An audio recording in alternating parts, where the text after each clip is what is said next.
अस्सलाम वालेकुम वरहमतुल्लाहि वबरकातुहू बिश्वाली सदरी वयस्सिरली अमरी वहलुल उक़दम मिन लिसानी यफ़क़हू क़ौली। तो स्टूडेंट्स, अब मैं आपको पढ़ाने जा रहा हूँ आयोनिक बॉन्ड चैप्टर नंबर 5 हमारा शुरू हो चुका है। सबसे पहले मैं आपको बताना चाहूँगा बॉन्ड असल में होता क्या है। बॉन्ड असल में वो फोर्स ऑफ अट्रैक्शन है जो दो एटम्स के दरमियान दो एटम्स को जोड़े रखती है। आपस में उनके जो कंबाइन जब वो कंबाइन होते हैं, दो एटम्स एक साथ कंबाइन होते हैं, तो जैसे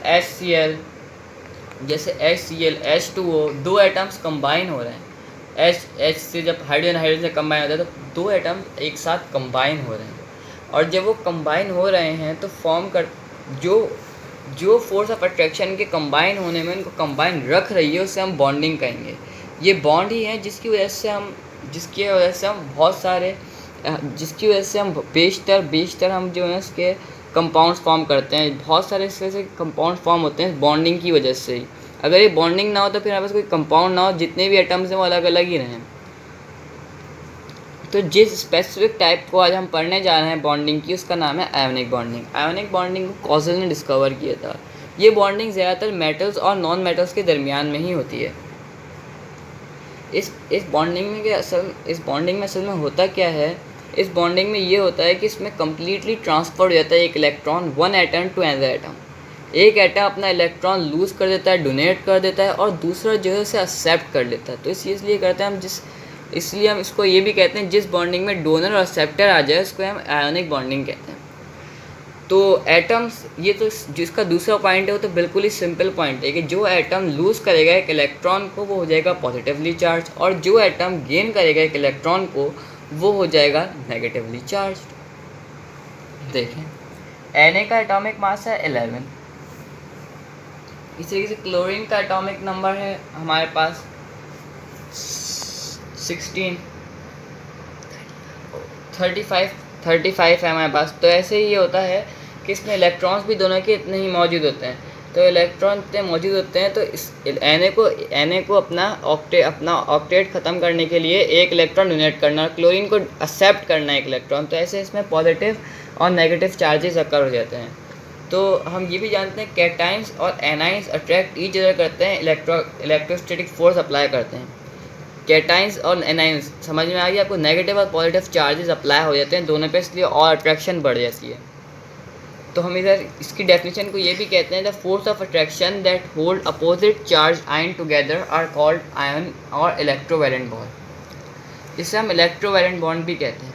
इसमें फोर्स ऑफ अट्रैक्शन की वजह से बॉन्डिंग होती है। क्या? फोर्स ऑफ अट्रैक्शन की वजह से, force of attraction between oppositely charge ion, oppositely charge के नेगेटिव और पॉजिटिव के दरमियान में जो अट्रैक्शन होती है उसे हम कहते हैं उसके बिना पे जो बॉन्ड्स आते हैं हमारे पास शुमार में आते हैं उन्हें हम आयोनिक बॉन्ड कहते हैं। अब अगर इनकी हम करेक्टरिस्टिक्स देखेंगे, जो एटम्स आयोनिक बॉन्ड फॉर्म करके कंपाउंड बन जाते हैं, उनकी करेक्टरिस्टिक्स क्या होती हैं? उनकी करेक्टरिस्टिक्स ये होती है कि वो हार्ड सॉलिड्स होते हैं, उनका मेल्टिंग और बॉइलिंग पॉइंट दोनों ही हाई होता है, और वो दोनों कंडक्ट करते हैं दोनों एक कंपाउंड बनाने के बाद कंडक्ट करते हैं इलेक्ट्रिसिटी अपने सॉलिड फेस के अंदर। आपको बात समझ में आ गई? सॉलिड फेस के अंदर मॉल्टेन जब वो पिघल रहे हैं, एक्वस यानी जब पिघल चुके हों, आई बात समझ, दे कैन ईजिली बी ब्रोक्ड, वो ब्रोक्ड हो जाते हैं आराम से। वो सॉल्युबल होते हैं पोलर सॉल्वेंट्स के अंदर, जैसे वाटर के अंदर सॉल्युबल होंगे वो नॉन वॉलेटाइल होंगे, यानी इरेसिबल, वो ख़त्म होने वाले नहीं होते। तो आप, उम्मीद है आपको मेरा लेक्चर समझ में आया होगा। आयोनिक बॉन्डिंग पे आप कमेंट्स कीजिएगा। अगर आप में कोई गलती हुई तो आप मुझे इसकी निशानदेही कीजिएगा। आपका वीडियो देखने का बहुत बहुत शुक्रिया। अल्लाह हाफ़िज़। अस्सलाम वालेकुम वरहमतुल्लाहि वबरकातुहू। रब्बि इश्रह ली सदरी वयस्सिर ली अमरी वहलुल उक़दम मिन लिसानी यफ़क़हू क़ौली। तो स्टूडेंट्स, मैं आज आपको पढ़ाने जा रहा हूँ कोवैलेंट बॉन्ड। कोवैलेंट बॉन्ड असल में हमारे पास एक तरीके का बॉन्ड है जो कि ज़्यादातर नॉन मेटल्स के दरमियान में फॉर्म होता है। किसके दरमियान में होता है? ये नॉन मेटल्स के दरमियान में फॉर्म्ड होता है, ज़्यादातर नॉन मेटल्स के दरमियान में फॉर्म होता है। एक नॉन मेटल दूसरे नॉन मेटल के साथ बॉन्डिंग करता है तो हम इसे कहते हैं कोवैलेंट बॉन्डिंग। फॉर एग्जांपल, जैसे हमारे पास क्लोरीन है, हमारे पास क्लोरीन ज़्यादातर Cl2 की फॉर्म में मिलता है, हाइड्रोजन हमारे पास H2 की फॉर्म में मिलता है ज़्यादातर हमें। तो ये सब कोवैलेंट बॉन्ड की ही इकसाम में आते हैं। कोवेलेंट बॉन्डिंग में असल में हमारे पास एक फिनोमिना होता है कि इसमें म्यूचुअल शेयरिंग होती है। क्या होती है? म्यूचुअल शेयरिंग होती है। इसमें हमारे पास दो एटम और अपना एक इलेक्ट्रॉन म्यूचुअली शेयर करते हैं। फॉर एग्जांपल देखिए, मैं आपको क्लोरीन की बॉन्ड फॉर्मेशन समझा रहा हूँ। क्लोरीन अपने दूसरे क्लोरीन से बॉन्ड फॉर्म करता है, तो हमेशा कोवेलेंट बॉन्ड फॉर्म करता है, क्योंकि देखिए दोनों दो नॉन मेटल्स हैं। क्लोरीन का एटॉमिक नंबर हमारे पास होता है 17। इसके पहले शेल में 2 इलेक्ट्रॉन होते हैं, दूसरे में 8 होते हैं और तीसरे में 7 होते हैं। अब दोनों को एक इलेक्ट्रॉन चाहिए होता है अपना ऑक्टेट पूरा करने के लिए। तो ये क्या करते हैं, जैसे हमारे इधर भी ये दूसरा क्लोरीन है, इधर भी यही फिनोमेना रिपीट हो रहा है। पहले डुप्लेट में 2 होते हैं और 2 जो बाद में ऑक्टेट है, तो आखिरी ऑक्टेट में अपने 7 होते हैं। तो अभी एक बॉन्ड फॉर्म करते हैं। 1 2 3 4 5 6 ये अपना एक बॉन्ड फॉर्म कर देंगे।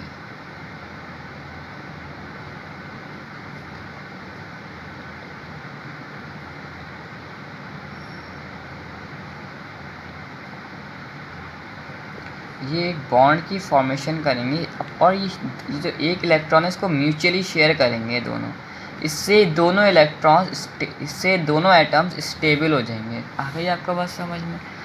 ये कोवेलेंट बॉन्डिंग जो होती है वो बेशतर से होती है, यानी सिंगल भी होती है, डबल भी होती है, ट्रिपल भी होती है। सिंगल में हमारे पास जो है वो एक इलेक्ट्रॉन शेयर होता है दोनों तरफ से, एक एक इलेक्ट्रॉन हमारे पास जो म्यूचुअल्स में आते हैं, तो फिर 2 आ जाते हैं। आइए आपके पास समझ में, 2 आ जाते हैं। दोनों तरफ से दोनों एटम्स एक एक इलेक्ट्रॉन शेयर करते हैं। जबकि डबल में, चले मैं आपको इससे टॉपिक वाइज समझाना शुरू कर देता हूँ। सिंगल कोवेलेंट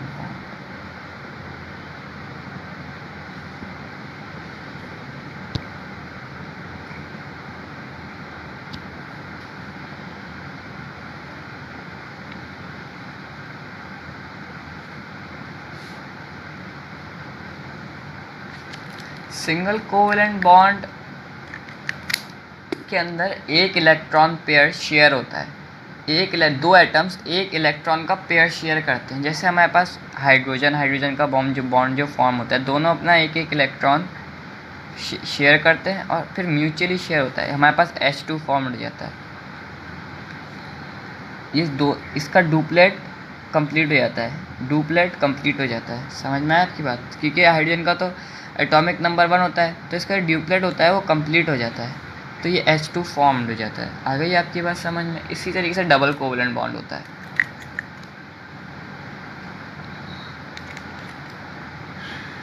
इसमें अगर हम एक और एग्जांपल लेना चाहें तो हम HCl की ले सकते हैं। क्लोरीन का एटॉमिक नंबर 17 होता है, उसको एक इलेक्ट्रॉन चाहिए होता है कंप्लीट करने के लिए, तो यहाँ पर वो एक इलेक्ट्रॉन उसको मिल जाता है और HCl हमारे पास फॉर्म हो जाता है। हाइड्रोजन के पास तो होता ही एक इलेक्ट्रॉन है, तो इससे हाइड्रोजन का ड्यूप्लेट कंप्लीट हो जाता है, क्लोरीन का ऑक्टेट, ये स्टेबल हो जाते हैं और HCl फॉर्म्ड हो जाता है। अगर हम दूसरी एग्जांपल लें तो दूसरा अगर हम टाइप देखें तो कोवेलेंट बॉन्ड की, तो वो होती है डबल कोवेलेंट बॉन्ड।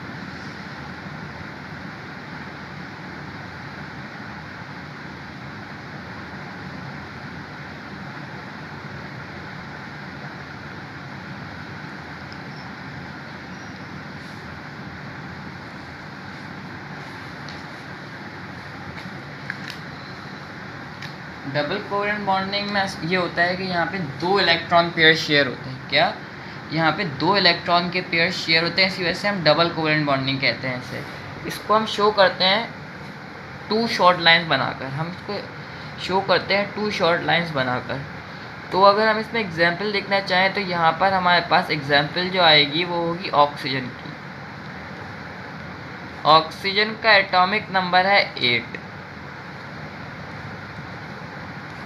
यहाँ पे वो दो इलेक्ट्रॉन्स को उसको अपना जो है ऑक्टेट कंप्लीट करने के लिए 4 इलेक्ट्रॉन्स की ज़रूरत पड़ती है। तो वो 4 इलेक्ट्रॉन्स को इस तरीके से मिल जाते हैं, यहाँ पे वो म्यूचुअली शेयर कर लेता है। आ गई आपको मेरी बात समझ में? इस तरीके से इसी तरीके से अगर हम देखना चाहें तो इसकी तीसरी टाइप होती है वो है ट्रिपल कोलन बॉन्ड। यहाँ पे 3 पेयर शेयर होते हैं, समझ में आई आपको बात। और 3 लाइन बना के हम इसका 3 लाइन से हम इसे शो करते हैं, 3 शॉर्ट लाइन ऐसे बनाते हैं। डबल कोलन बॉन्डिंग में ऐसे बनाते हैं O+O O2। Triple covalent bonding में हम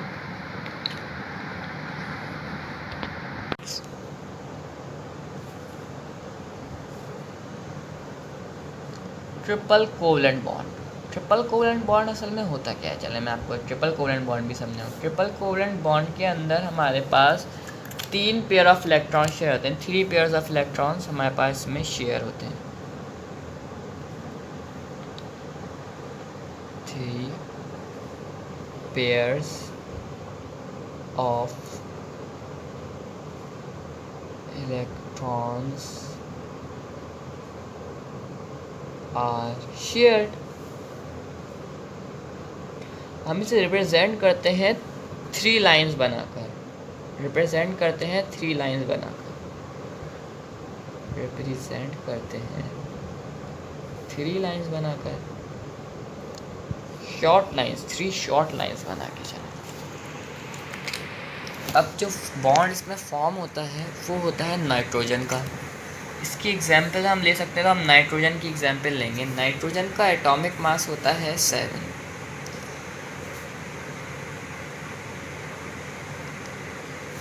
तो इस तरीके से वो इतने ट्रिपल बॉन्डिंग कर कर अपना ऑक्टेट कंप्लीट कर लेता है। तो उम्मीद है मुझे आपको मेरी वीडियो आपको पसंद आई होगी। लाइक सब्सक्राइब कर दीजिएगा। अगर आपको और मेरी वीडियो चैनल सब्सक्राइब भी कर देगा चैनल को। आपका देखने का बहुत बहुत शुक्रिया। चले हमने कोवेलेंस और कोवेलेंट बॉन्ड की टाइप्स को हमने पढ़ लिया है। चले अब हम कैरेक्टरिस्टिक्स ऑफ कोवेलेंट कंपाउंड को पढ़ते हैं और समझने की कोशिश करते हैं।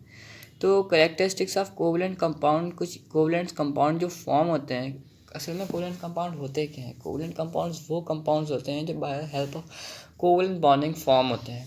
तो सबसे पहले इनकी शेप की बात करते हैं। चलिए, इनका शेप अगर हम देखना चाहें तो इनका शेप्स कुछ डेफिनेट शेप होता है, समझ जाएं आप। इनका शेप डेफिनेट शेप होता है, ये डेफिनेट शेप होता है इनका, डेफिनेट शेप होता है। और डायरेक्शनल होते हैं, यानी जिस डायरेक्शन में आप इनको डालना चाहें, जैसे हमारे पास लिक्विड्स होते हैं उस तरीके के मुताबिक होते हैं ये। अब चलें इनकी स्टेट्स के बारे में पढ़ते हैं। ये स्टेट इनकी कुछ भी हो सकती है, गैस भी हो सकते हैं, लिक्विड्स भी हो सकते हैं और लो बॉइलिंग सॉलिड्स भी हो सकते हैं। शेप इनकी कुछ भी, ज़्यादातर कुछ भी हो सकती है, गैस भी हो सकते हैं, ये हमारे पास लिक्विड्स भी ऐसे हो सकते हैं और लिक्विड के साथ साथ लो बॉइलिंग सॉलिड्स भी हो सकते हैं। हमारे पास ये लो बॉइलिंग सॉलिड्स भी हो सकते हैं। इनकी कंडक्टिविटी भी बहुत, वाटर के अंदर जो होते हैं, अगर इनकी कंडक्टिविटी की बात करें तो ये इनसॉल्युबल होते हैं ज़्यादातर वाटर के अंदर। और ऑर्गेनिक कंपाउंड में ये सॉल्युबल होते हैं। क्या इनसॉल्युबल होते हैं वाटर के अंदर? ये इनसॉल्युबल होते हैं वाटर के अंदर और सॉल्युबल होते हैं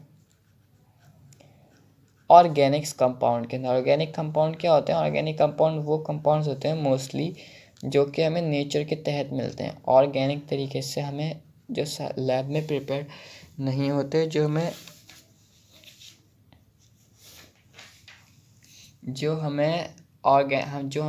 हमें जो है नेचुरली कुदरती तौर पे हमें हासिल होते हैं।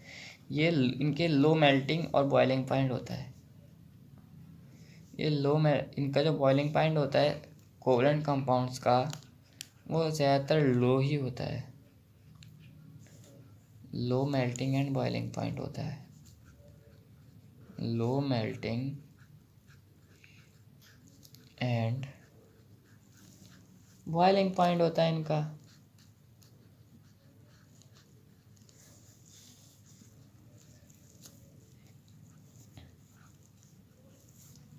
इनकी इंटरमॉलिक्यूलर फोर्सेस के बारे में डिस्कशन करते हैं कि इंटरमॉलिक्यूलर फोर्सेस ज़्यादातर कोवलेंट कंपाउंड हमारे पास इंटरमॉलिक्यूलर फोर्सेस होती क्या है। इंटरमॉलिक्यूलर फोर्सेस वो फोर्सेस होती हैं जो कि मॉलिक्यूल्स एक दूसरे पर अप्लाई करते हैं। तो इनकी जो वो फोर्सेस होती हैं वो ज़्यादातर जो होती हैं वीक होती हैं। इनमें ज़्यादातर खिंचाव नहीं होता, तनाव ज़्यादातर मौजूद नहीं होता, लिक्विड्स की तरह होते हैं ज़्यादातर। तो इनकी वीक इंटरमॉलिक्यूलर फोर्सेस होती हैं, वीक इंटरमॉलिक्यूलर फोर्सेस होती हैं, फोर्सेस होती हैं। तो ये था हमारे पास आज का topic, covalent compound, characteristics of covalent compound. उम्मीद है ये आपको पसंद आया होगा। लाइक सब्सक्राइब कर दीजिएगा अगर आपको वीडियो पसंद आई हो तो, ज़्यादा से ज़्यादा शेयर कीजिएगा।